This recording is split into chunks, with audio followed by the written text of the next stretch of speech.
வணக்கம் மக்களே, நான் உங்க கூகுள். டிவிகே தலைவர் விஜய் அவர்கள் நேத்திக்கு புதுச்சேரியில போயிட்டு மக்களை சந்திச்சு வந்து பேசியிருந்தாரு. அது சம்பந்தப்பட்டிருக்கக்கூடிய வீடியோக்கள் தான் இப்ப இணையத்துல பயங்கர வைரலா போயிட்டு இருக்குங்க.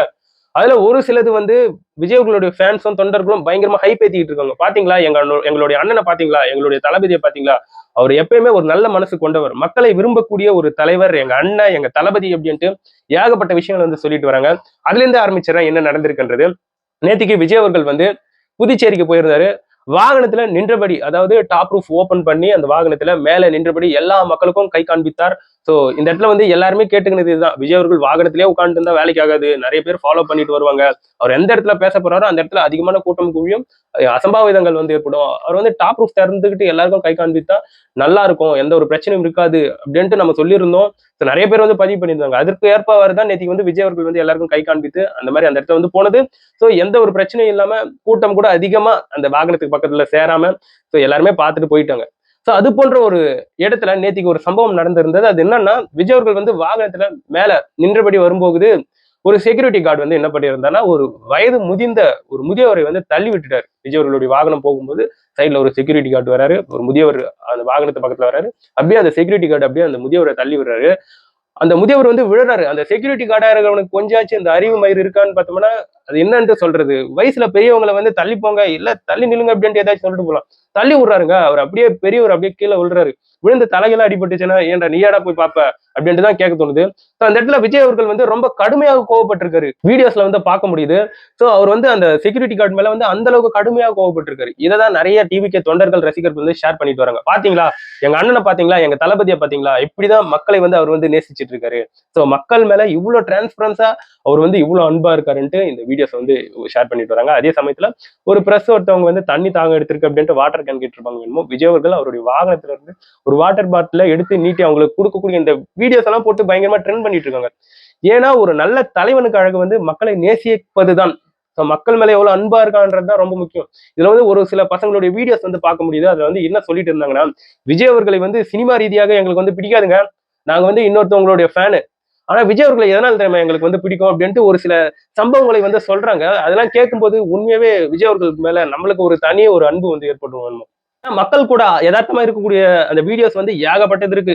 அந்த மொத்த வீடியோஸை எடுத்து போட்டு, ஏம்பா இதனால தான் நான் விஜய் அவர்களுக்கு வந்து தனிப்பட்ட ரீதியாக நான் வந்து ஃபேனு, ஒரு சக மனிதன் மாதிரி பழகிட்டு இருக்காரு, எது கொடுத்தனாலும் வாங்குறாரு அப்படின்ட்டு ஏகப்பட்ட விஷயங்கள் சொல்லி விஜய் அவர்கள் மேல வந்து செம ஹைப் வந்து ஏத்தி விட்டுட்டு இருக்காங்க. உண்மையாவே இதெல்லாம் ஜஸ்ட் ஹைப்புக்காகன்னு பார்க்கும்போது கிடையாதுங்க. அவருடைய விஜய் அவர்களுடைய மனசே அந்த மாதிரி தான். சோ அதை வந்து நான் ஏகப்பட்டது சொல்லலாம். இப்படி ஒரு பக்கம் போயிட்டு இருக்கா, விஜய் அவர்கள் வந்து புதுச்சேரிக்கு போனாரு, அங்க இருக்கக்கூடிய மக்களை வந்து சந்திச்சாரு, ஏகப்பட்ட விஷயங்கள் வந்து பேசியிருந்தாரு. திருப்பியும் டிஎம்கே, பிஜேபி, காங்கிரஸையும் சேர்த்து இந்த வாட்டி வந்து விமர்சிச்சிருந்தாரு. பட் அந்த அளவுக்கு கிடையாது, பட் விமர்சிச்சிருந்தாரு. அதே சமயத்துல இருக்கக்கூடிய ரங்கசாமி அப்படின்ற ஆளும் தரப்பை வந்து விஜய் அவர்கள் வந்து விமர்சிக்கவே மாட்டாரு. ரங்கசாமி அவர்களுடைய பெயரை வந்து ஒரு இடத்துலயும் அவர் வந்து உச்சரிக்கவே இல்லை. சோ விஜய் அவர்களுக்கும் ரங்கசாமி அவர்களுக்கும் ஒரு தனிப்பட்ட ஒரு பாண்டிங் வந்து இருக்குது எப்பயுமே. அதே சமயத்துல புதுச்சேரியில ரேஷன் கடைகள் இல்ல அப்படின்ற ஒரு பிரச்சனையை பத்தி எடுத்து சொன்னாரே தவிர்த்து ஆளும் தரப்பான ரங்கசாமி அவர்களுடைய பெயரை வந்து யூஸ் பண்ணவே இல்லை. சோ விஜய் அவர்களுக்கும் ரங்கசாமி அவர்களுக்கும் ஒரு தனிப்பட்ட பந்தம் இருக்கு. விஜய் அவர்கள் வந்து பாசமா இருக்காரு. சோ அதனால அங்க இருக்கக்கூடிய டிவிகே தொண்டர்களே, ஏங்க நீங்க வந்து ஆளும் தரப்பையே விமர்சிக்கலையா விஜய் அவர்களே, நாங்க எப்படி பிரச்சாரம் பண்றது அப்படின்ட்டு குமிரிக்கிட்டு இருக்காங்கண்ணா. சோ இப்படி ஒரு நியூஸ் வந்து போயிட்டு இருக்கு. இது வந்து ட்ரிகரிங் பாயிண்டா இல்ல விஜய் அவர்களுக்கும் ரங்கசாமி அவர்களுக்கும் இருக்கக்கூடிய அந்த பந்தத்தை வந்து இவங்க வந்து வெளிப்படுத்துறாங்களான்னு தெரியல. பட் இப்படி ஒரு டாக்ஸ் வந்து போயிட்டு இருக்கு. சோ விஜய் அவர்கள் அந்த இடத்துல வந்து பேசும்போது சில வாக்குறுதிகளை வந்து சொன்னாரு. புதுச்சேரிக்கு வந்து மாநில அந்தஸ்து வந்து கொடுப்பதாக இதுக்கு முன்னாடி இருந்து இருக்கக்கூடிய ஆளும் தரப்பு எல்லாமே சொல்லிருச்சு. இந்த இடத்துல வந்து பிஜேபி ஆண்டு இருக்கு, காங்கிரஸ் ஆல்மோஸ்ட் நிறைய டைம் வந்து ஆண்டு இருக்கு. ஏன் இன்னும் இந்த புதுச்சேரிக்கு வந்து மாநில அந்தஸ்து வந்து தரல? சோ ரேஷன் கடைகள் வந்து மூடப்பட்டிருக்கு. ரேஷன் கடைகள்ல இருக்கக்கூடிய அந்த அதிகாரிகளுக்கு வந்து சேலரி போட்டு ரொம்ப நாள் ஆகுது. அதே சமயத்துல நிறைய வாக்குறுதிகளை பத்தி சொன்னாரு. இந்த மாதிரி எல்லாம் அவருடைய பிரச்சாரம் என்பது நேற்று வந்து புதுச்சேரியில இனிதே சிறப்பாக நடந்து முடிஞ்சது. ஆனா மனுஷன் ஒவ்வொரு பிரச்சாரத்திலையும் யூனிக்கா எதனா ஒரு விஷயத்த வந்து வைரல் பண்ணி விட்டுறாருப்பா. அவர் வந்து அது வேணுமனே பண்ணல, அது வந்து தற்செயலா நடக்குது. ஸோ மக்கள் அதை வந்து பாக்குறாங்க, அது வந்து பிடிச்சு போகுது, அது வந்து வைரல் ஆகுது. ஸோ அந்த மாதிரி தான் இப்போ ரீசெண்டா ஒரு முதியவரை வந்து தள்ளிவிட்டு விஜய் அவர்கள் கோவப்பட்டு இருக்கக்கூடிய அந்த வீடியோ வந்து பயங்கர வைரலா போயிட்டு இருக்கு. இனிமேங்க இந்த மனுஷனை பத்தி நீங்க என்ன நினைக்கிறீங்க?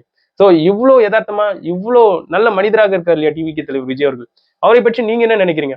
அப்பார்ட் ஃப்ரம் அரசியல் அதெல்லாம் அதெல்லாம் விட்டுருங்க, ஒரு சக மனிதனா ஒப்பிட்டு பாருங்க. விஜய் அவர்கள் மேல எந்த ஒரு விமர்சனமும் அடுக்காதீங்க. ஒரு சக மனிதனா நீங்க வந்து அந்த கட்சி சார்புடையவர்கள், இந்த கட்சி சார்புடையவர்கள், நீ எந்த கட்சி சார்புடையவர்களா இருக்கட்டும், ஒரு மனுஷனை நிக்க வச்சு அவங்க கிட்ட இருக்கக்கூடிய யூனிக்னஸ வந்து பார்க்கணும். இதுக்கு முன்னாடி வந்து மக்கள் கிட்ட எப்படி நடந்திருக்காங்க, எப்படி அவங்க வந்து ட்ரீட் பண்ணியிருக்காங்க. அந்த விஷயத்துல வந்து பார்க்கும்போது கண்டிப்பா விஜய் அவர்கள் முதலிடத்தை வகிப்பார்ன்றதுல வந்து மாற்று கருத்தே கிடையாது. சொம்பெல்லாம் தூக்கலங்க. ஒரு மனுஷன் நல்லவரா இருந்தாங்கன்னா நல்லவன்ட்டு தான் சொல்ல முடியும். சோ இதை பற்றி நீங்க என்ன நினைக்கிறீங்கன்றது என்னோட கமெண்ட் செக்ஷன்ல பதிவு பண்ணுங்க.